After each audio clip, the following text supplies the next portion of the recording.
त्र्यंबक तालुक्यातील अंगणवाड्यांची दयनीय स्थिती, एल्गार कष्टकरी संघटनेचा उद्रेक. 15 जुलै रोजी त्र्यंबक नाशिक हायवेवर बेमुदत रास्ता रोको आंदोलन. त्र्यंबकेश्वर तालुक्यातील आदिवासी वाड्यापाड्यांमधील अनेक अंगणवाडी केंद्रे उघड्यावर भरली जात असून लहान मुलांना पावसाळ्यात चिखलात व मातीत बसून शिक्षण व आहार घ्यावा लागत आहे. टाके देवगाव येथील धाराची वाडीमध्ये तर अंगणवाडीची इमारतच नाही, त्यामुळे दुसऱ्याच्या घराच्या ओट्यावर अंगणवाडी चालवली जाते. पावसाळ्यात या चिमुकल्यांना भिजत थरथरत आहार घ्यावा लागत आहे. या अवस्थेकडे शासन व प्रशासन जाणीवपूर्वक दुर्लक्ष करत असल्याचा आरोप एल्गार कष्टकरी संघटनेनं केला.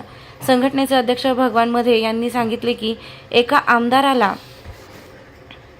डाळीचा वास येतो म्हणून तो हॉटेल मालकाला मारहाण करतो, मग आदिवासी मुलांना खड्ड्यांचे, उंदरांच्या लेंड्यांचे सिमेंट मिश्रित धान्य मिळाले, निकृष्ट आहार मिळाला तर त्यांनी कुणाला ठोसे मारायचे, आम्ही नाही कुणाकडे मागायचा.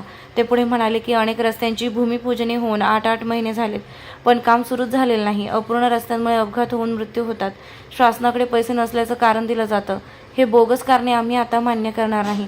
या सर्व समस्यांचा जाब विचारण्यासाठी 15 जुलै रोजी एल्गार कष्टकरी संघटनेच्या वतीने त्र्यंबक नाशिक हायवेवर बेमुदत रास्ता रोको आंदोलन करण्यात येणार आहे. भीक मागो आंदोलन करून शासनाचं लक्ष वेधण्याचा निर्धारही संघटनेनं व्यक्त केला आहे.